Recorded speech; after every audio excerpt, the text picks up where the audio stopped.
Gracias a todos por darnos esta mañana. Espero que me escuchen bien y que me vean bien.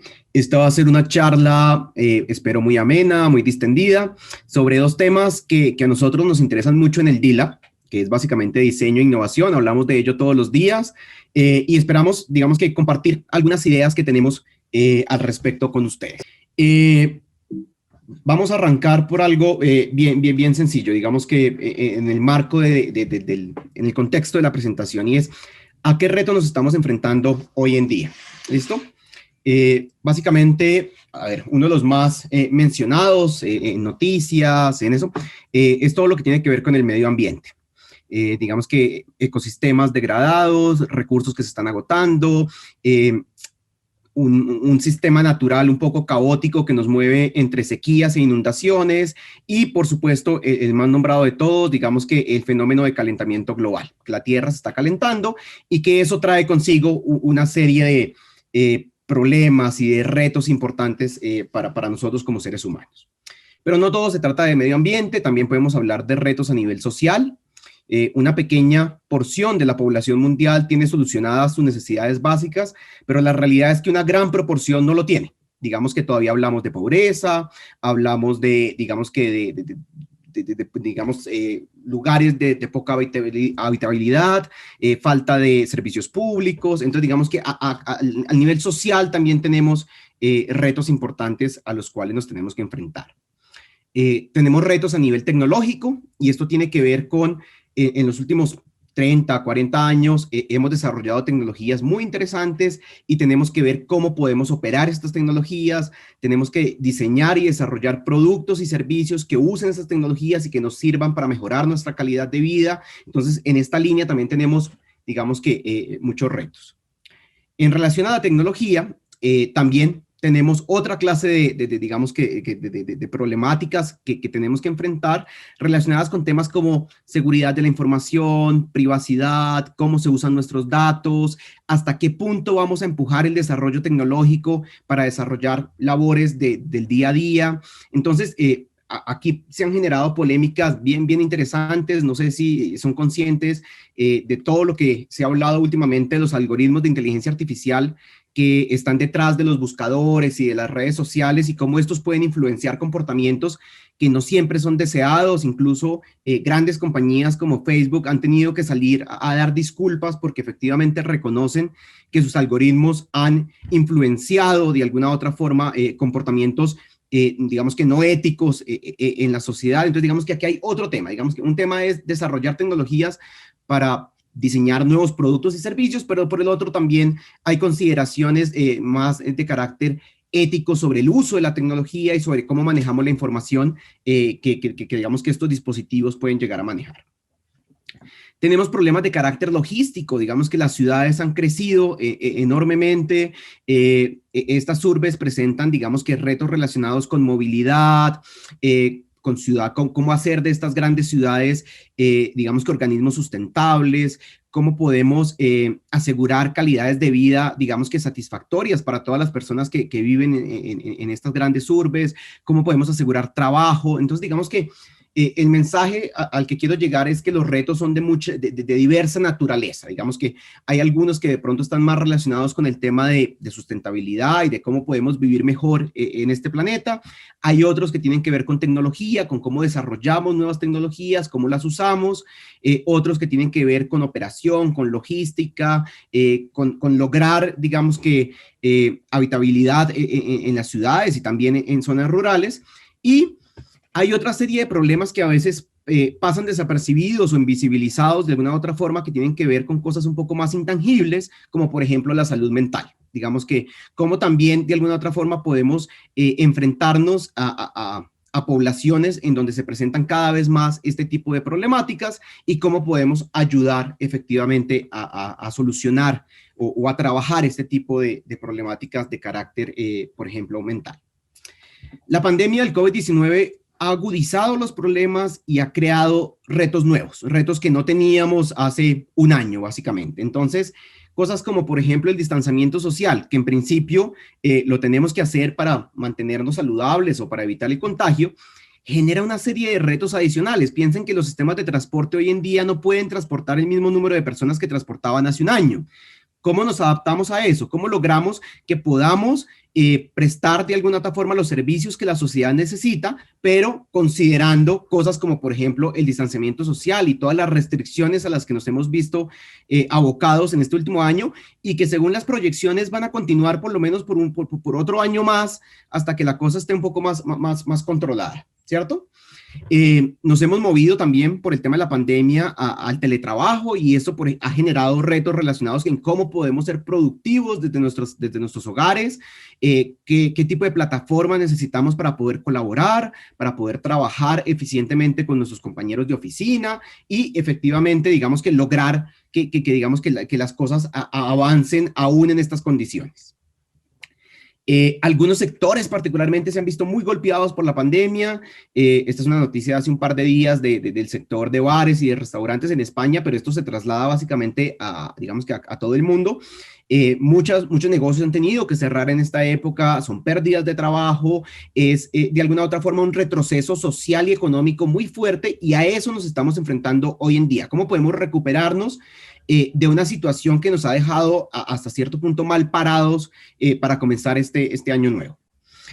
Nuestros hijos también han tenido que migrar digamos que a esquemas virtuales y esto, por supuesto, trae, digamos que los desafíos logísticos de cómo podemos asegurar que puedan recibir sus clases, que puedan hacer sus deberes, pero también hay preguntas de fondo que son interesantes y que vale la pena reflexionar y es, bueno, ¿qué efecto va a tener este aislamiento, estos confinamientos en estos niños a futuro? ¿Cómo, digamos que va a generar algún tipo de efecto negativo en su desempeño?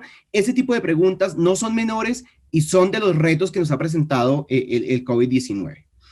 Finalmente, tal vez uno de los cambios más significativos que hemos visto es en el sistema de salud. Digamos que lo hemos puesto a una presión, yo creo que sin precedentes en la historia moderna. Digamos que por la ocupación que tienen en este momento los hospitales, las clínicas, pero también por la presión a la que hemos puesto a quienes operan los sistemas de salud, médicos, enfermeras, personal administrativo, y nos hemos dado cuenta que tenemos un sistema de salud que puede ser frágil hasta cierto punto y que necesita de mucho apoyo de diferentes disciplinas para poder funcionar bien. Y ahorita más adelante les voy a contar sobre un proyecto que hicimos el año pasado en el contexto del COVID, en donde se evidencia este tipo de apoyo que se requiere en nuestros sistemas de salud. Entonces, ¿cómo estamos enfrentando estos retos a nivel local y a nivel global? Entonces, por un lado tenemos las agendas globales para enfrentar este tipo de problemáticas.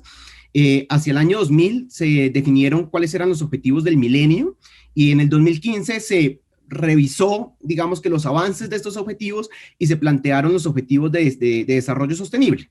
Esos objetivos son consensuados de una u otra forma por Naciones Unidas y nos presentan unas áreas de trabajo en las cuales deberíamos focalizarnos para, digamos que solucionar algunas de estas grandes problemáticas que tenemos en el mundo. Entonces, por ejemplo, erradicar la pobreza, mejorar la calidad educativa, garantizar que construimos ciudades sustentables, que tenemos modelos de producción y de consumo responsables. Entonces, en general, digamos que este tipo de objetivos lo que nos da es un marco de trabajo para que le podamos dar una bajada a las problemáticas más importantes a las cuales tenemos que enfrentarnos y las llevemos a cosas más ejecutables. ¿Qué tipo de cosas? Por un lado, digamos que programas de cooperación internacional, por ejemplo, en el tema de agua, proyectos de infraestructura local en el que podamos, digamos que, abastecer a comunidades digamos que, de los servicios públicos, pero también el desarrollo de nuevas tecnologías, nuevos productos que en este caso garanticen el consumo de un agua saludable. Entonces, digamos que esos objetivos que presenta las Naciones Unidas le damos una bajada a través de diferentes programas y proyectos de carácter local y de carácter global. Por otro lado, otra forma en la que enfrentamos estos retos es desarrollando tecnología, digamos que diseñando nuevos productos, nuevos servicios que nos permitan enfrentar, digamos que estas problemáticas. Este es un sistema de transporte eléctrico en Berlín que busca de alguna u otra forma masificar el movimiento de las personas en la ciudad, digamos que reducir el uso del vehículo particular y presentar una oferta que sea interesante para las personas de la ciudad.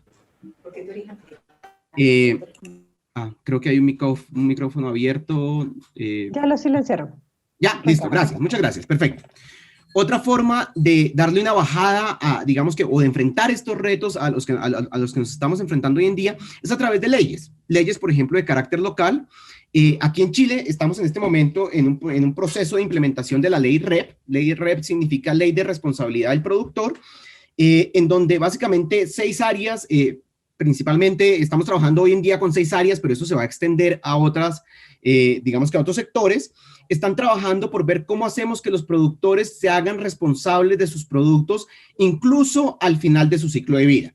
Estamos trabajando con aceites lubricantes, con aparatos eléctricos y electrónicos, con baterías, con pilas, con envases y embalajes y con neumáticos. Entonces, básicamente, la ley lo que nos permite es generar un marco de trabajo en el que le decimos a los productores, tenemos que hacernos responsables de los productos al final de su ciclo de vida, y eso significa que tiene que haber cierto nivel de trazabilidad y tiene que haber una estrategia de gestión de estos productos una vez el usuario, digamos que ya los usó. Entonces, esta es otra forma en la que podemos generar respuestas a las problemáticas que estaba mencionando.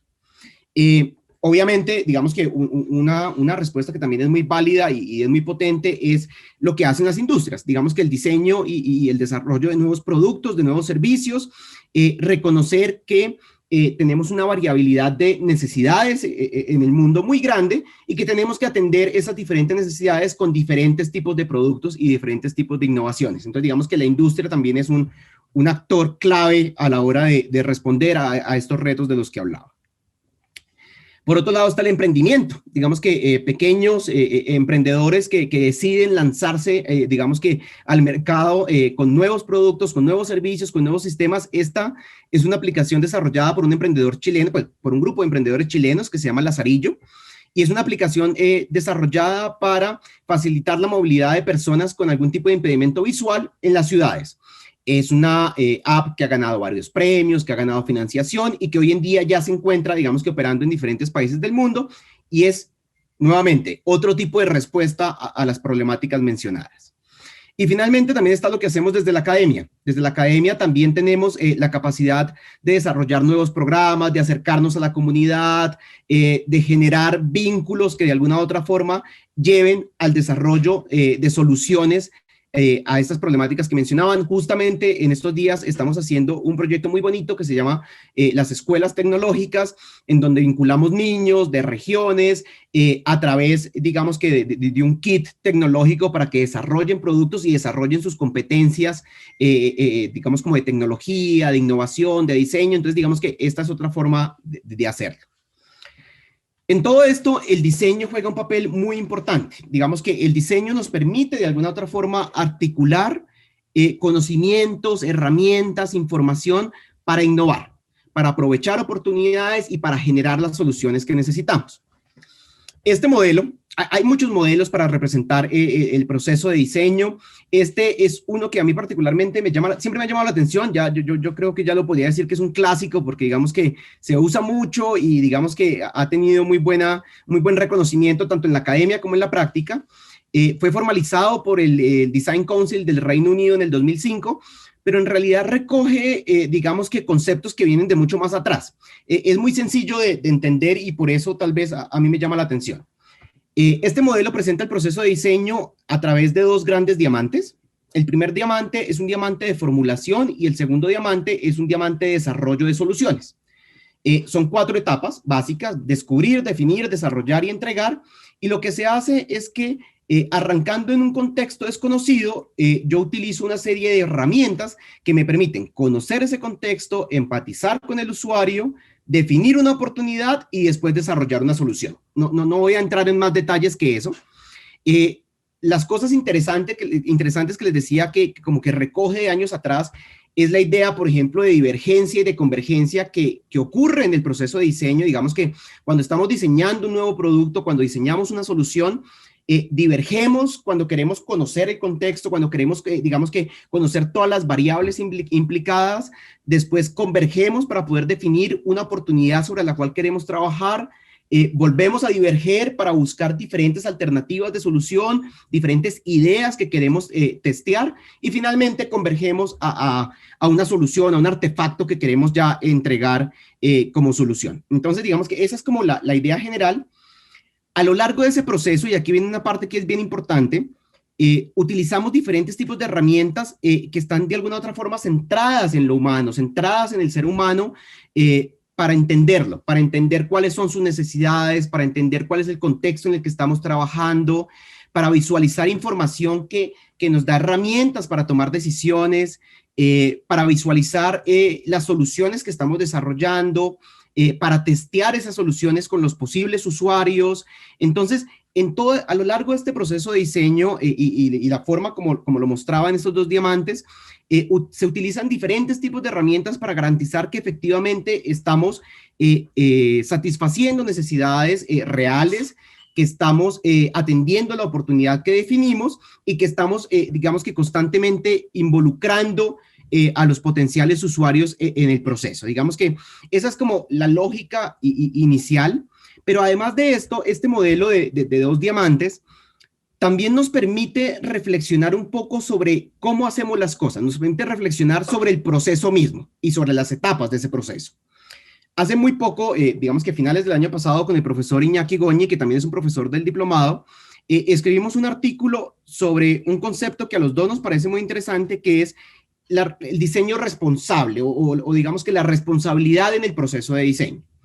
Y la propuesta que hacemos ahí es decir, bueno, en estas 4 etapas básicas que presenta el modelo original de descubrir, definir, desarrollar y entregar una solución, no hay en realidad un momento de reflexión en el que pudiéramos parar y pensar un poco sobre la responsabilidad de alguna otra forma que tiene el hecho de diseñar y desarrollar soluciones que en algún momento van a impactar a la sociedad. Entonces, en función de esto, abrimos como 2 nuevas etapas en la mitad de cada uno de estos diamantes y ahí metimos la palabra diseño responsable. Ahí metimos la idea de un stop, de un momento de reflexión en el que deberíamos decir, bueno, lo que estamos haciendo, cómo va a afectar a la sociedad, cómo va a afectar a los posibles usuarios y a las comunidades involucradas. Si le damos una bajada, digamos que un zoom un poquito a este segundo diagrama, lo que tenemos es que consideramos que hasta cierto punto el proceso de diseño va más allá de la entrega del artefacto, tiene que ir más allá de la entrega de la solución. Lamentablemente eso no es lo que sucede hoy en día, digamos que con la mayoría de los productos y de los servicios que llegan al mercado, pareciera que el proceso de diseño fuera solamente importante antes de la entrega. Digamos que nos preocupamos por conocer el contexto, por empatizar, por tener todas estas herramientas para desarrollar la solución que aquí vamos a llamar artefacto, pero una vez entregamos este artefacto a la sociedad, pareciera que desapareciera, que se volviera invisible en el mercado y no asumimos mucho las responsabilidades de lo que puede generar ese producto en el mercado. Digamos que ha habido un interés comercial de alguna u otra forma por saber cómo se desempeña el producto, pero más allá de eso no mucho. Digamos que nos interesa saber si se vende bien o no y ya. Digamos que esa es como la información básica que se recoge. Nosotros proponemos que efectivamente el proceso de diseño debería ser un proceso extendido, un proceso que va antes de la entrega del artefacto, pero también después de la entrega del artefacto. ¿Y esto qué significa? Antes de la entrega significa que nosotros tenemos que considerar algunos aspectos de esa idea de responsabilidad, de diseño responsable y evaluar lo que estamos haciendo, o sea, el diseño y el desarrollo del producto, el servicio, de la solución que estamos haciendo en función de algunos conceptos que nos digan si efectivamente estamos haciendo un diseño responsable. ¿Qué tipo de conceptos? Nosotros trabajamos 3 particularmente en el artículo que les mostré anteriormente: transparencia, pertinencia y agencias distribuidas. Ahorita voy a hablar de cada uno en detalle. Pero aparte de eso, creemos que también el proceso de diseño debería preocuparse por cosas que pasan después de la entrega del artefacto. Y esto significa, esto significa que debería haber un tiempo de monitoreo con algunos eslabones de monitoreo a lo largo de ese tiempo, en el cual yo también debería volver a evaluar el producto o la solución que ya está en el mercado en función de estos conceptos de transparencia, de pertinencia y de agencias distribuidas, involucrando diferentes tipos de actores que se están viendo impactados por el producto o por el servicio que entregamos a la sociedad. ¿Listo? Entonces, esto de pronto es un poco más complejo y en el artículo lo explicamos, digamos que con más tiempo, pero voy a pasar a explicar los 3 conceptos que consideramos como importantes para que vean de qué se trata esto un poco. Transparencia.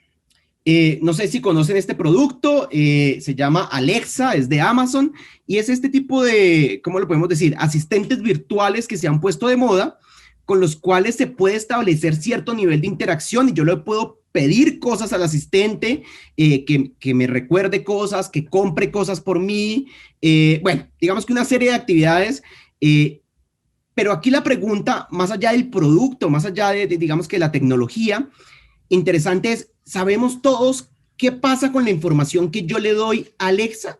¿Sabemos cómo se maneja esa información? ¿Sabemos hasta qué punto mi privacidad es respetada? Sabemos, por ejemplo, un punto que es bien crítico y se ha discutido en los últimos meses es, ¿qué pasa cuando tenemos niños en casa que interactúan con estos dispositivos?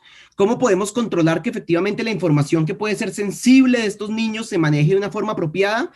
Y esto tiene que ver con transparencia. ¿Qué tan transparente son los productos y los servicios que diseñamos en cuanto a manejo de información, generación de impactos ambientales y sociales, uso de materiales? ¿Qué tanto sabemos de los productos y de los servicios que utilizamos a diario? Ese es un concepto que es fundamental, digamos que en la idea de responsabilidad, digamos que la transparencia a lo largo de todo el proceso de diseño y desarrollo de un producto, pero también la transparencia inherente al producto mismo, a lo que hace el producto y a cómo lo hace. ¿Listo? Ese es el concepto como de transparencia. Después tenemos el concepto de pertinencia. Y aquí, digamos que no quiero entrar en debates técnicos, pero voy a utilizar este ejemplo porque es bien interesante. El fracking.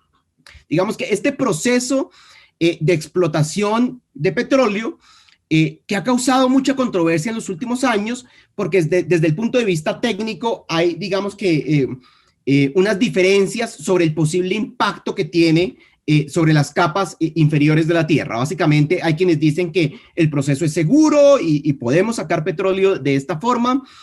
Hay quienes dicen que es peligroso, que esto puede generar incluso desestabilización de capas, digamos que tectónicas. Bueno, digamos que hay muchos argumentos en contra y a favor. Aquí el punto, no voy a entrar en la discusión técnica, pero lo interesante de la pregunta que de pronto deberíamos hacernos es ¿porque podemos hacerlo, deberíamos hacerlo? ¿Es pertinente? Y aquí la pertinencia la podemos ver desde 2 puntos de vista. Uno, la pertinencia técnica de la que hablaba ahorita, efectivamente, que no generemos impactos negativos, digamos que a través de este proceso, pero hay un nivel de pertinencia un poquito más profundo y es, en este momento tenemos una discusión fuerte en el mundo sobre el tema de sustentabilidad, sobre el tema de que tenemos que alejarnos de las fuentes de energía fósil, tenemos que tratar de movernos a energías limpias, renovables.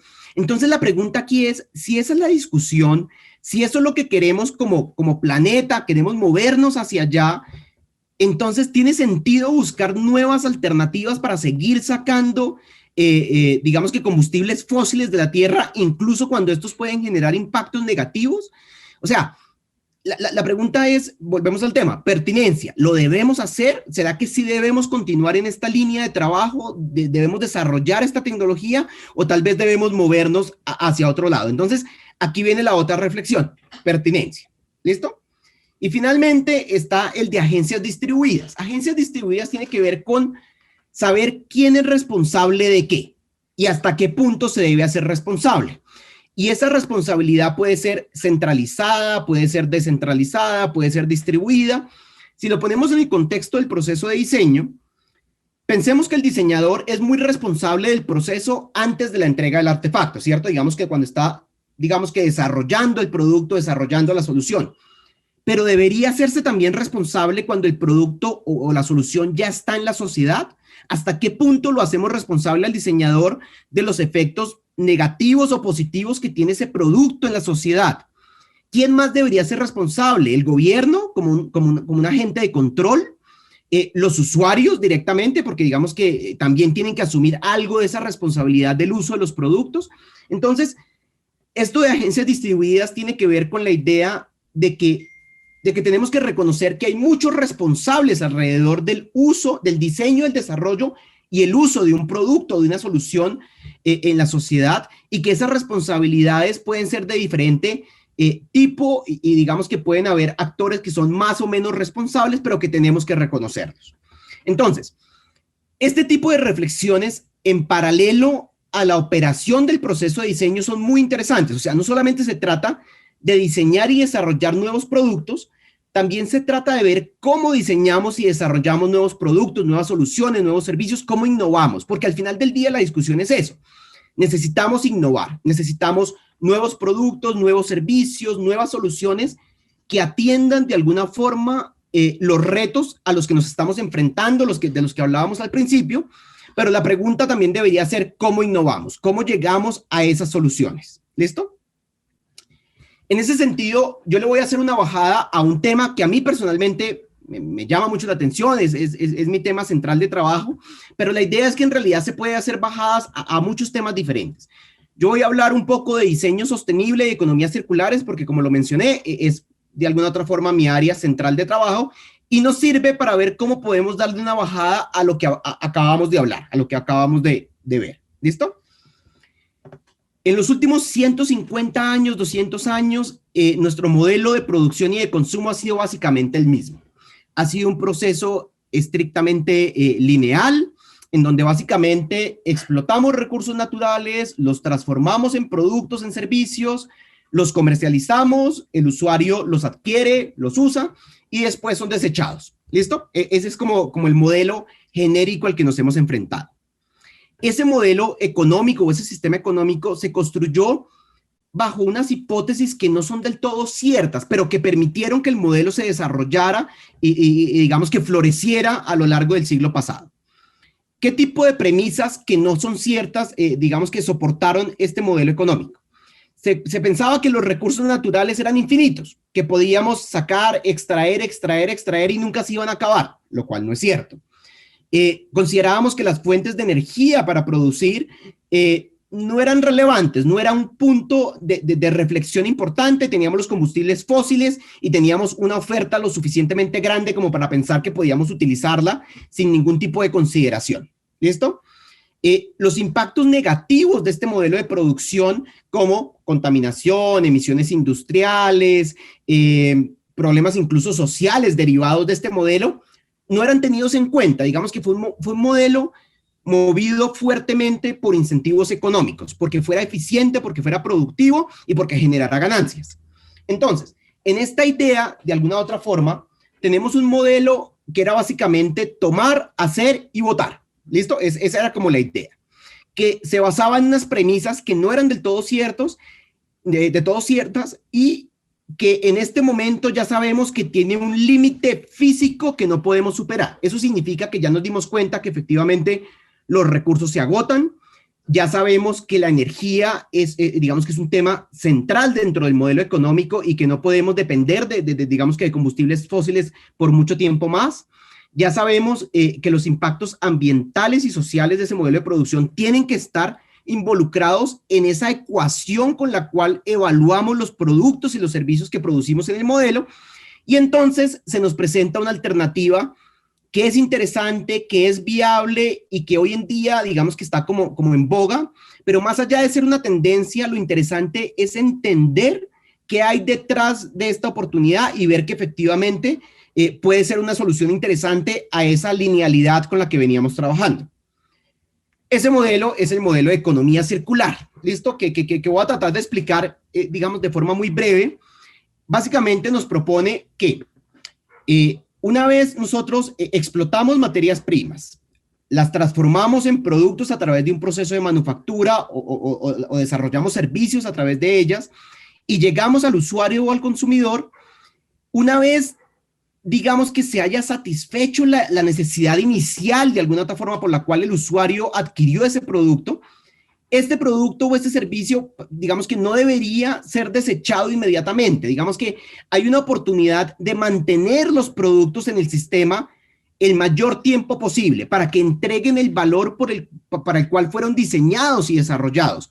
Y aquí tenemos que reconocer algo, y es que la gran mayoría de los productos que terminan en un relleno sanitario o terminan incinerados o terminan simplemente desechados en una esquina, tienen todavía un potencial de entregar valor mucho más largo en el tiempo, pero que no es aprovechado de una forma eficiente, de una forma, digamos que básicamente los terminamos botando cuando todavía son productos útiles, cuando tienen materiales que son valiosos para la sociedad, pero simplemente terminan desechados. Entonces, lo que nos propone la economía circular es cómo mantener estos productos en el tiempo hasta que definitivamente ya no podamos extraer más valor de ellos.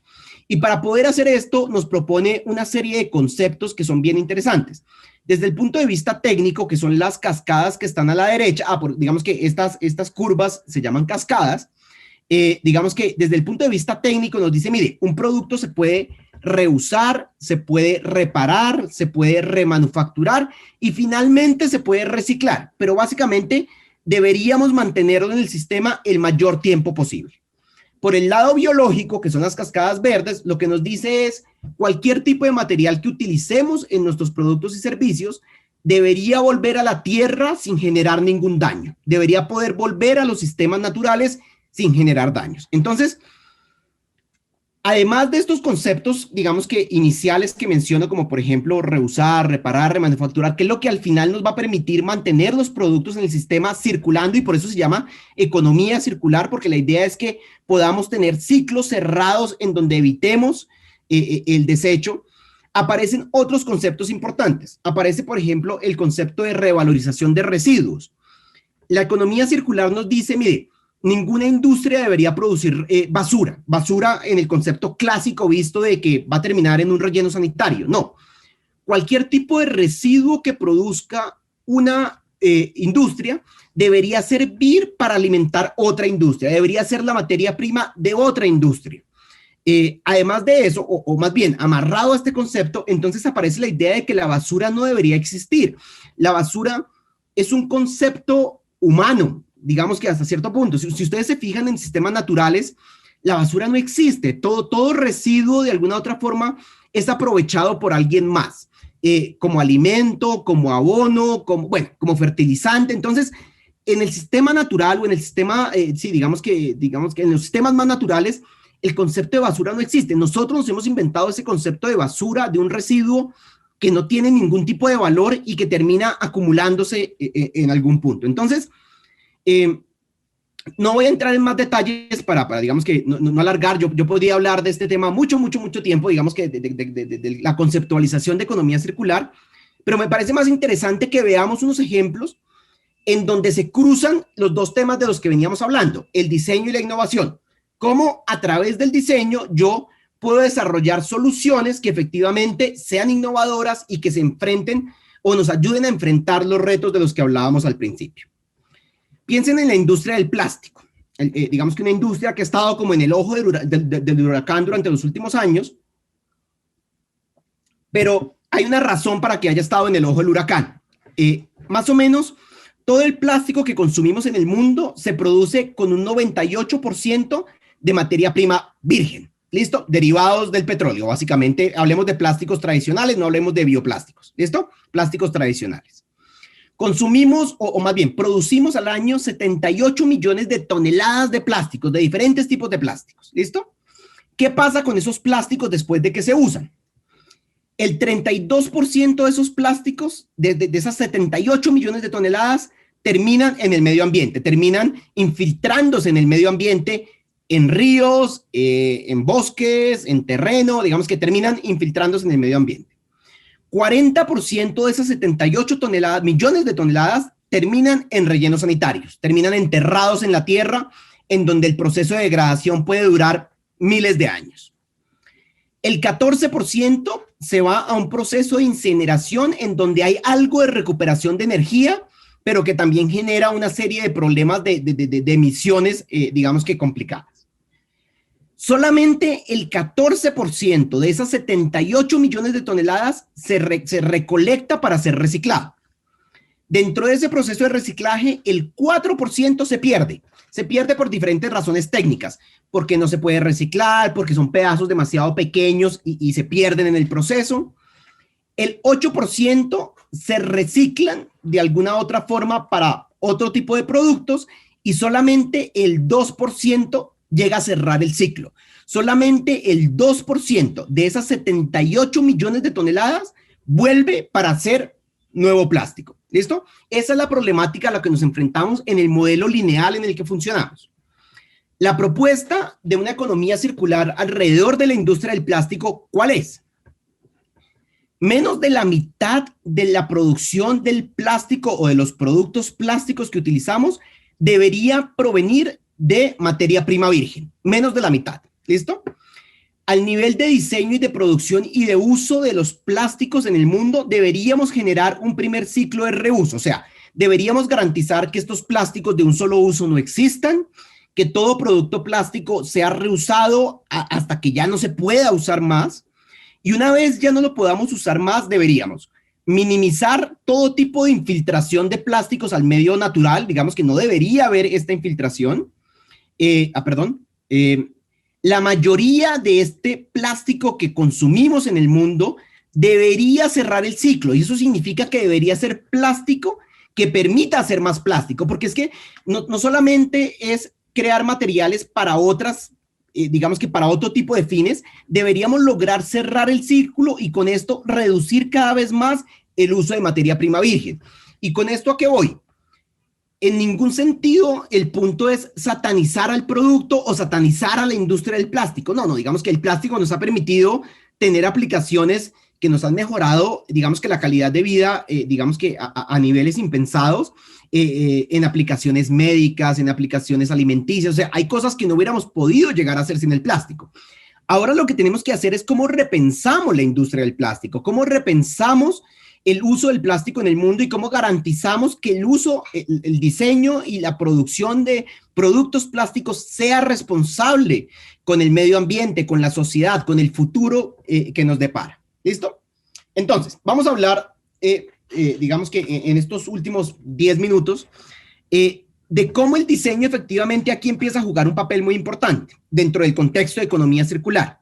Por un lado, necesitamos nuevos productos, o sea, si lo que queremos son productos que cuando terminen su primer ciclo de vida no terminen en un relleno sanitario, sino que sean reusados, reparados, remanufacturados, necesitamos diseñar productos que efectivamente respondan a estas condiciones. Digamos, necesitamos productos que se dejen reparar, productos que se dejen remanufacturar, productos que faciliten el reuso del producto. ¿Listo? Eso por un lado como en la parte como más directa, productos y servicios que se adapten a los conceptos de economía circular.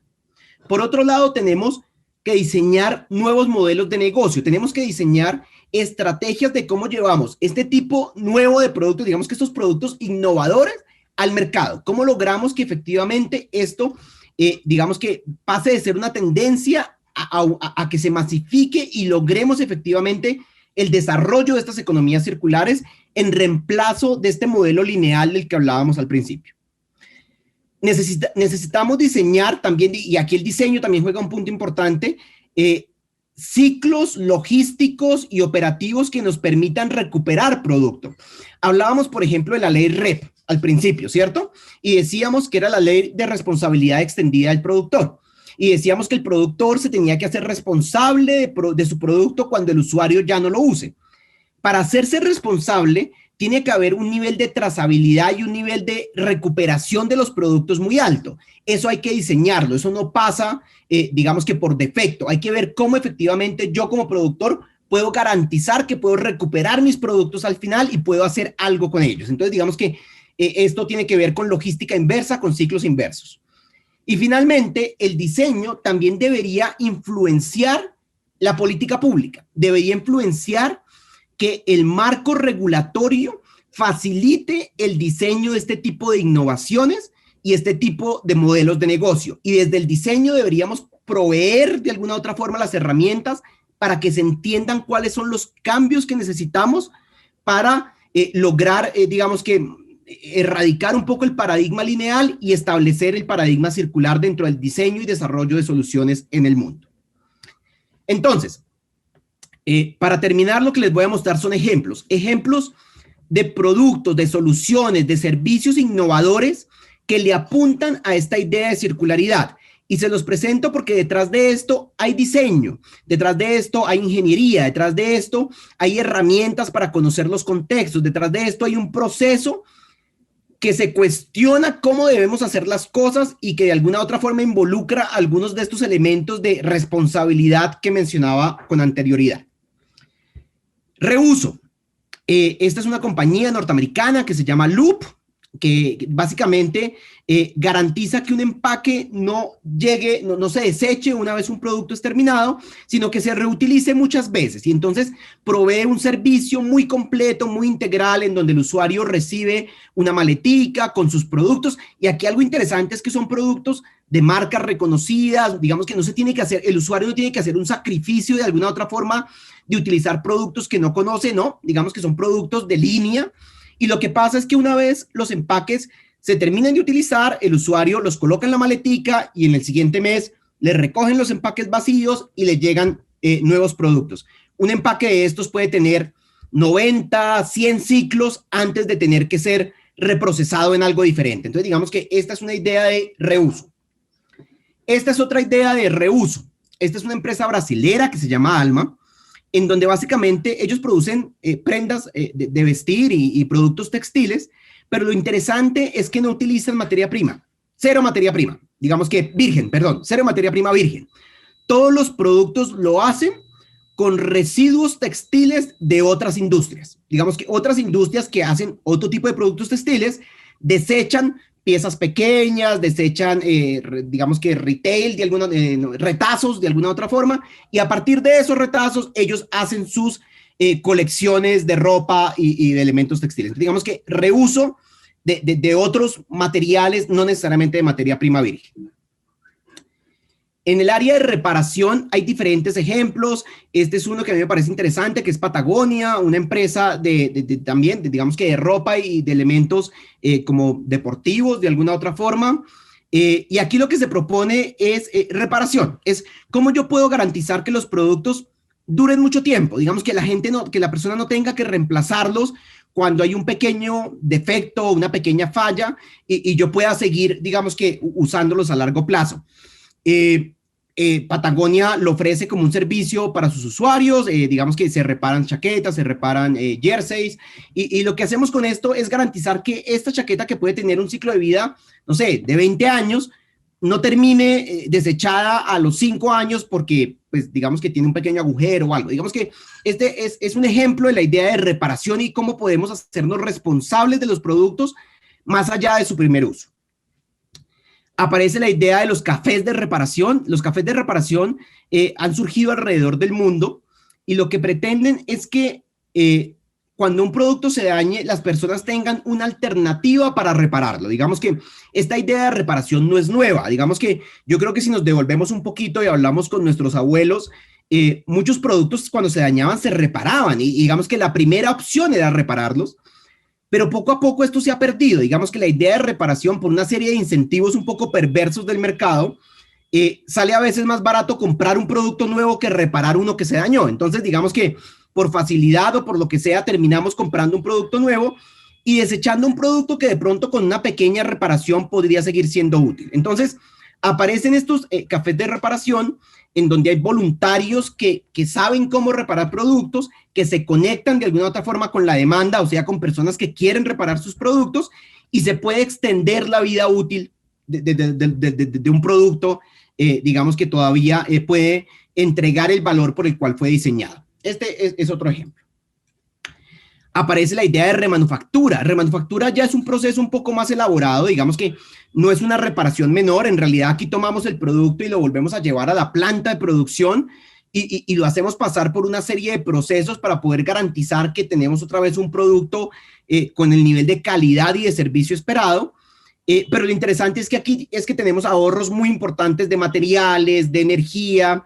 Esta es una empresa chilena que se llama Neptuno, que se ha especializado en remanufactura de bombas para el sector minero, básicamente, en donde se reconoce que, digamos que este tipo de bombas son costosas, los materiales del que están hechos son costosos, y no valdría la pena en realidad terminar botando este producto cuando se puede remanufacturar y producir un producto nuevo que va a servir otra cantidad determinada de años. Este es Neptuno.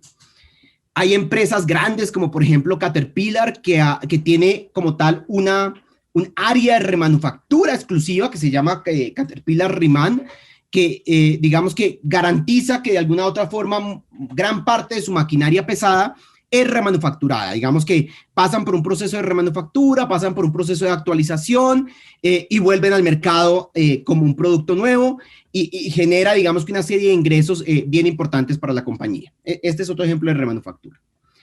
A nivel de reciclaje pasa algo, digamos que el reciclaje se ha vendido de alguna u otra forma como la mejor alternativa, digamos que para ser sostenibles con el medio ambiente.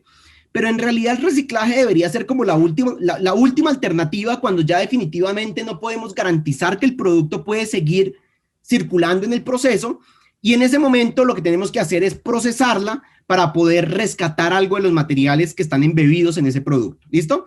¿Por qué digo que no debería ser la primera opción? Porque digamos que el reciclaje es un proceso costoso desde el punto de vista energético, desde el punto de vista de mano de obra. Entonces, digamos que entre menos tengamos que hacer para garantizar que el producto continúe en el sistema, mucho mejor. El reciclaje requiere de unos recursos importantes. Ejemplos tenemos varios, digamos que interesantes, algunos que son como de línea, o sea, digamos que se recicla y se producen nuevos productos todo el tiempo, y otros como este, que son casos especiales. Por ejemplo, Adidas hace unos años decidió hacer zapatillas a partir del plástico reciclado del mar, que ustedes saben que el plástico en el mar es un tema gigantesco. Entonces, digamos que aquí básicamente decidió lanzar una colección con producto, con plástico reciclado. Aquí termino yo. Digamos que era una visión muy rápida de cómo se entrelaza el diseño, la innovación, con los retos a los que nos enfrentamos, con conceptos como la responsabilidad del diseño, pero también destacar las herramientas que utilizamos para acercarnos al ser humano durante el proceso de diseño, y finalmente le di una bajada al tema de diseño sustentable y economías circulares, porque como les decía, es un tema que a mí particularmente me apasiona y donde se puede ver aplicado esta idea de diseñar y de innovar para producir soluciones que respondan a los retos a los que nos enfrentamos. Con gusto, al final, digamos que puedo responder a algunas de sus preguntas. Ahorita le voy a dar el paso a Catalina, que les va a hablar un poquito más del diplomado de Ingeniería, Diseño e Innovación del DILAN. Muchas gracias. Muchas gracias, Ricardo. Catalina, ¿estás por ahí?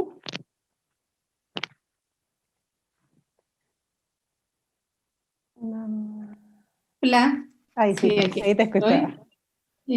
Muchas gracias, Ricardo. Bueno, Ricardo con eso les presento algunas cosas que nos interesan en el día. Mi nombre es Catalina Cortázar y soy también del diplomado y también de la Escuela de Ingeniería, al igual que Ricardo. Les voy a presentar ahora nuestro diplomado bien cortito, una presentación donde les voy a contar acerca de los cursos que enseñamos, que se llama Ingeniería, Diseño e Innovación, y va a comenzar en mayo de manera remota. Durante el diplomado que vamos a presentar problemas antiguos, es decir, problemas que no tienen una solución única, identificando particularidades del contexto, aplicando métodos de la antropología y visualización de datos a través del diseño. El diplomado consta de 5 cursos que son 130 horas cronológicas. El primer curso es un curso de pensamiento visual, donde vamos a ver aproximaciones teóricas al razonamiento y la visualización de datos, y van a tener que realizar 2 proyectos, acerca de datos personales, del seguimiento de datos personales, que es como el que muestro aquí en la pantalla, 9 minutos más, y luego vamos a hacer una aproximación física a la visualización de datos, donde se realiza una escultura, una representación visual en 3 dimensiones, como los 2 ejemplos que muestro aquí, donde están esas almohadas que tienen que ver con el tiempo que dedicamos a dormir hoy día y las repercusiones que tienen en nuestro quehacer, y la silla que tiene que ver con el sedentarismo que estamos viviendo hoy en Chile. Luego el segundo curso es un curso de antrodiseño, donde verán conceptos antropológicos y etnográficos con aplicación en proyectos de diseño. Les vamos a entregar un set de herramientas para el estudio de la interfaz humana, donde van a trabajar en una investigación mayormente cualitativa, en el cual van a definir una oportunidad de diseño, es decir, un espacio donde se puede generar algún tipo de innovación. El tercer curso es Laboratorio de Diseño y Pensamientos y Sistemas, donde van a aplicar las herramientas que obtuvieron en pensamiento visual y en antrodiseño en el desarrollo de un proyecto personal en el cual van a buscar soluciones a la oportunidad encontrada, y como mencionaba Ricardo, vamos a estar también viendo esto de un diseño responsable, con la responsabilidad en el contexto y en nuestro país. Paralelamente a estos 3 cursos van a tener un curso de tecnología y habilidades técnicas para la innovación, donde por ejemplo van a ver introducción a la manufactura, software de fabricación digital, introducción a la programación de microcontroladores. En el fondo les vamos a entregar herramientas digitales para que puedan desarrollar los proyectos que están elaborando en los otros 3 cursos durante ese periodo del diplomado. Y por último, el diplomado cierra con un curso que se llama Modelos para la Tecnología, Emprendimiento y Diseño, donde van a discutir diferentes estrategias de diseño para productos, servicios, sistemas, el concepto y el sentido de la innovación, y la psicología de la creatividad y la motivación, entre otros temas. Es un curso más de conversación, de discusión, donde por ejemplo aquí vemos el modelo que proponen Ricardo con Iñaki del diseño y la responsabilidad en el diseño. Estos son los temas que se van a conversar. Bueno, si alguno de ustedes está interesado en conocer acerca más del diplomado, les pido que llenen un formulario que le están mandando Gabriela por el chat, donde básicamente le estamos pidiendo su correo electrónico para poder hacerles llegar más información acerca del diplomado. Eso, espero. Ahora le abro paso a las preguntas que quieran realizar. Catalina, muchas gracias por tus palabras, tu presentación. Me preguntan, consulta, ¿el diplomado será mixto? O sea, me refiero online o presencial, para que no, puedan... el diplomado es remoto. Por streaming, perfecto. Estoy viendo alguien, principalmente nos llegaron varios comentarios de la exposición, pero no han enviado, estoy revisando el chat. Preguntas específicas. Yo voy a tocar un tema, bueno, primero que todo, gracias a todos los que han manifestado, el gusto por la charla, digamos que encantados, estos son temas muy interesantes. 2 cosas. 1, se me pasó decir que la compañía Notco es chilena. Sí, efectivamente, la compañía Notco es chilena, digamos que hoy en día ha crecido mucho y tiene inversión extranjera, pero es otro ejemplo de industria local, y la busqué justamente por eso, la puse como ejemplo por ser una empresa chilena, igual que el emprendimiento chileno de Lazarillo. Estaba buscando como ejemplos locales, y la ley REP también. Algo sobre la ley REP, yo vi un comentario sobre la ley REP de Denise, que voy a tratar de entender un poquito hacia dónde iba el comentario. Básicamente lo que dice es, se ha hablado de la ley REP y debería tener como que toda empresa debería tener, sobre todo empresa de manufactura, una propuesta relacionada con el doble diamante, donde se encuentre indicada la fase de reciclaje. Aquí hay varios temas, digamos que hace unos años empezamos a hablar de responsabilidad social corporativa, y cuando empezamos a hablar de responsabilidad social empresarial o corporativa, empezamos a trabajar estos temas de qué tanto se tiene que hacer responsable las empresas de sus productos, y entonces si deberían o no tener estrategias de reciclaje y cosas de ese estilo. Hasta ese punto, digamos que era un poco voluntario, era un poco cómo yo genero valor y cómo yo me presento frente a la sociedad de una forma responsable. Con la ley de responsabilidad extendida del productor, ya no es un tema tan voluntario, ya digamos que hay un marco legal que obliga hasta cierto punto a las empresas a hacerse responsables. En este momento yo mencioné que estamos trabajando con 6, digamos que la implementación de 6 sectores, pero la idea es que la ley de responsabilidad extendida del productor se va a extender digamos que casi que a todas las industrias que tienen operación en el país.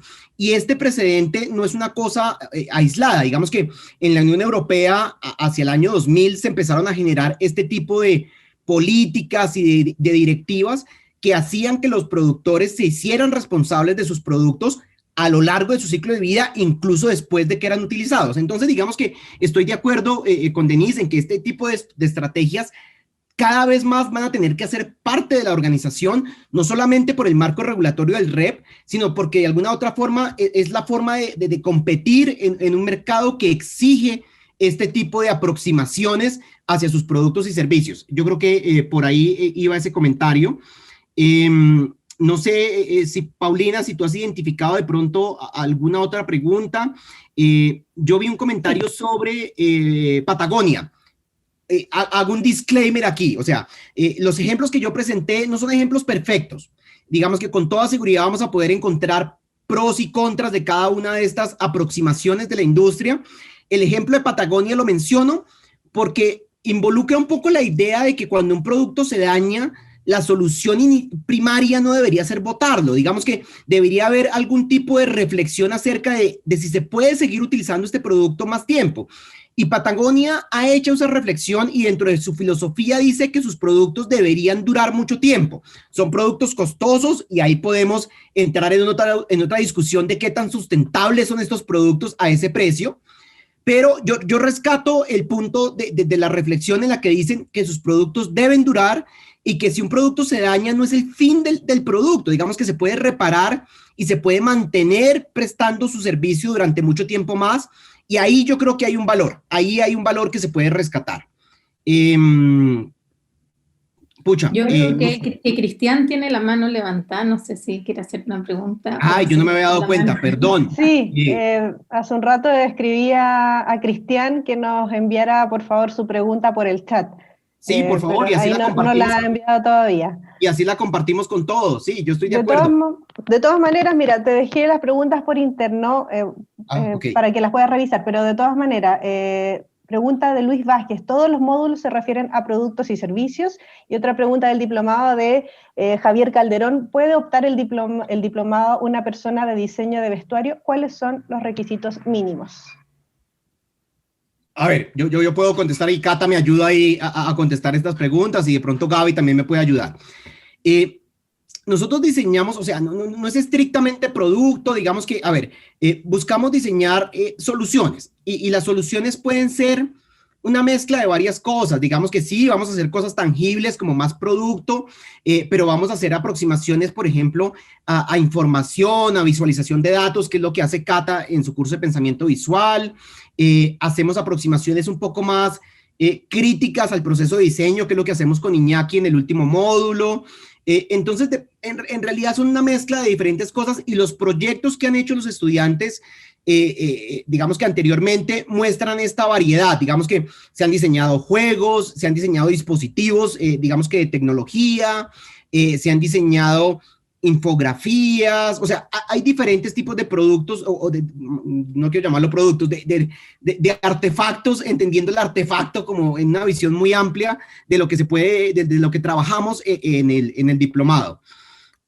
¿Puede optar el diplomado un profesional de diseño de vestuario? Sí, por supuesto que sí, por supuesto que sí. Digamos que lo que nosotros queremos presentar es un diplomado que de alguna u otra forma conceptualiza alrededor del proceso de diseño y del proceso de innovación, que presenta temas reflexivos y críticos que son relevantes para el momento, digamos que para el momento que estamos viviendo hoy en día. Compartimos algunas herramientas que creemos les van a ser útiles para enfrentar proyectos futuros de innovación, de diseño. Entonces, sí, por supuesto. ¿Qué más? Pucha, no sé, voy a revisar las de interno, ¿se me pasa alguna? El diplomado, me escribe Cecilia, ¿el diplomado es más bien teórico? El diplomado es podríamos decir que es una como combinación, o sea, en todos los cursos hacen un proyecto práctico, todos los cursos entregan herramientas prácticas y se realiza un proyecto práctico. Sin embargo, en todos los cursos también hay espacio para discutir la teoría y para conversar por qué se toman ciertas decisiones, especialmente en el último curso que presentamos de modelos, en el cual ya es un curso más teórico. Así que yo creo que es una mezcla. Tenemos también un curso que es transversal a los 3 primeros cursos, en los cuales son herramientas técnicas. Entonces yo creo que es una combinación entre los dos. O sea, van a desarrollar proyectos en 3 cursos, en los 3 cursos en pensamiento, antro y el laboratorio. Y luego van a tener herramientas prácticas y en el curso de técnicas y en el último herramientas teóricas. Pero en los 3 cursos donde desarrollan proyectos también se va a discutir acerca de la teoría y por qué se elige o estamos planteando ciertos conceptos y no otros. Muy bien, muchas gracias. Javier Calderón, ¿cuándo empieza y cuántas horas son? Y Cecilia, laboratorios, perdón, ¿serán los días sábado? Empezamos la segunda semana de mayo. Vamos a tener clases entre semana y solamente un sábado al mes. Digamos que los laboratorios, efectivamente, los que son técnicos que mencionaba Cata, que son como transversales, se dictan los días sábado, pero solamente un sábado al mes.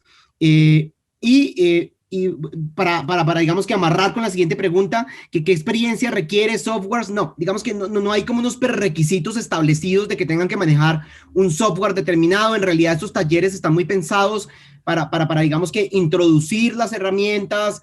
Van a hablar ahí, digamos que Ángela, digamos que nos puede ayudar a completar un poco qué es lo que se trabaja en estos laboratorios, pero en principio no requieren de una experiencia determinada ni de un manejo de software especializado.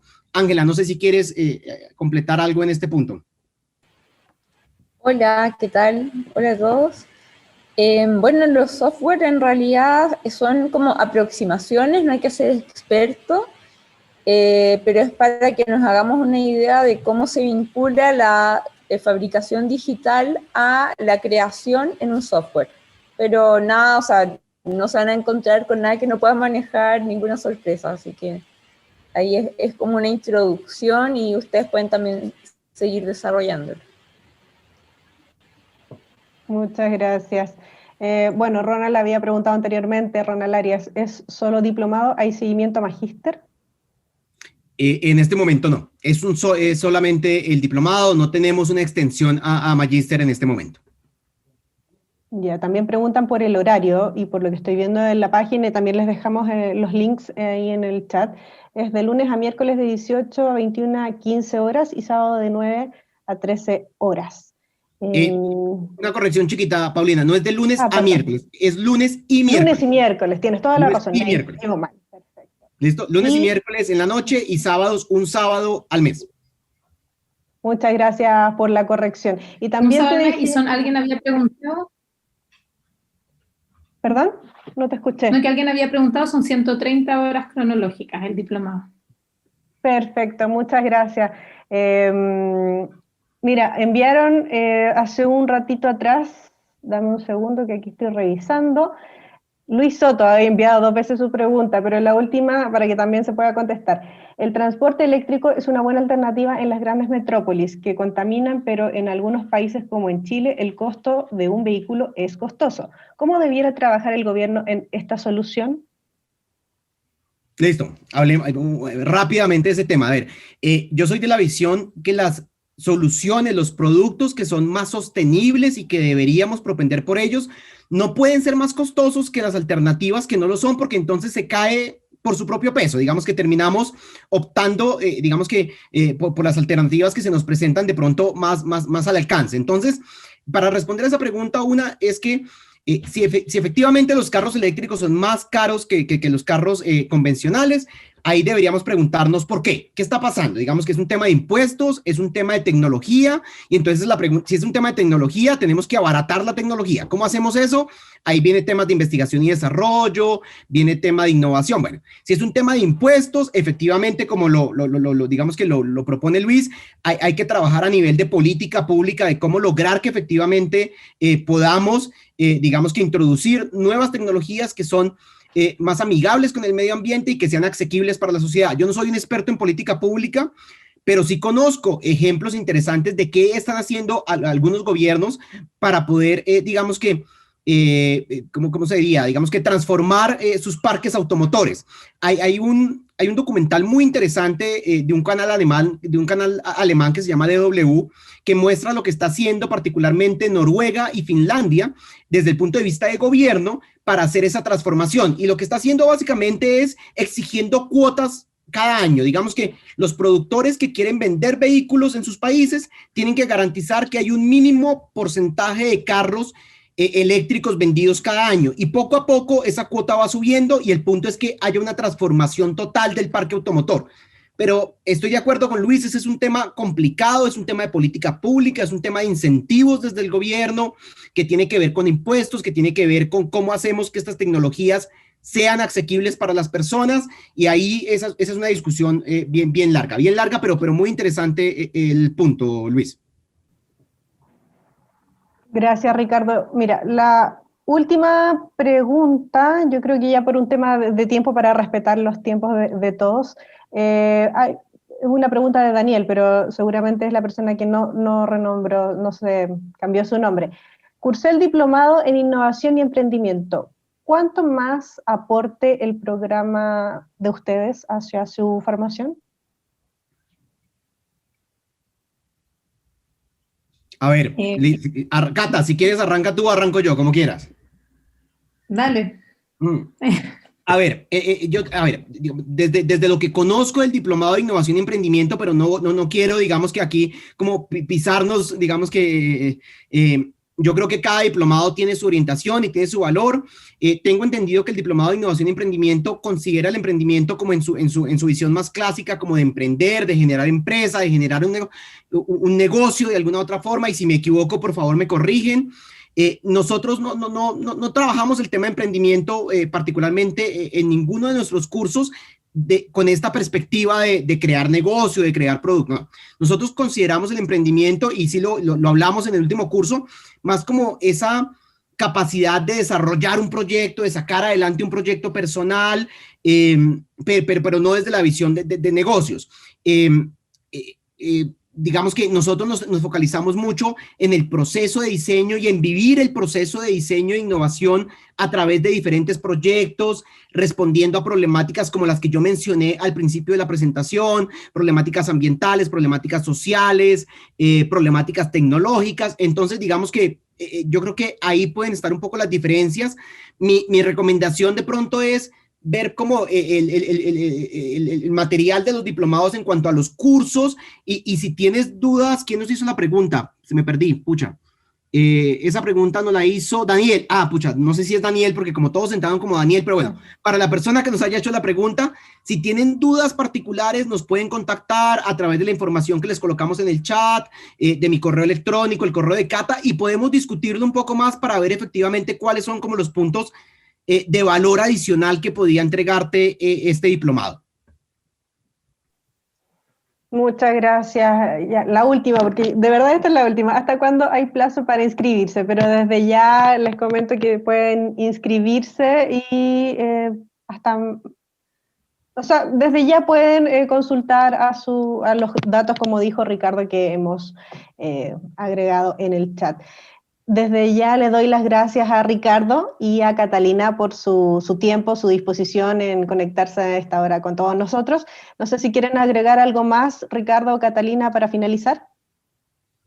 No, solo agradecerles a todos los que están aquí por haber participado del webinar, y esperamos a los que están interesados en el diplomado que nos hagan llegar sus consultas, especialmente las dudas que tienen antes de tomar alguna decisión. Que tengan un excelente día. Sí, yo también. Agradecer, pues, digamos que la participación en el webinar, en la charla, las preguntas, todas muy interesantes, son temas que de verdad nos sirven para discutir, y vale la pena estas reflexiones. Si están interesados en el diplomado, por favor, no duden en contactarnos, en buscarnos. Es un diplomado muy interesante. Los cursos, yo creo que de verdad enriquecen mucho la labor profesional, y estamos abiertos a resolver sus dudas, sus preguntas. Solamente para responder una pregunta que vi como en varios puntos, las clases son en vivo. Digamos que las clases son en streaming, digamos que son virtuales, pero estamos ahí, en vivo, dando las clases, presentando los temas, trabajando los talleres. Espero que eso solucione como la pregunta. Muchas gracias y buena semana para todos.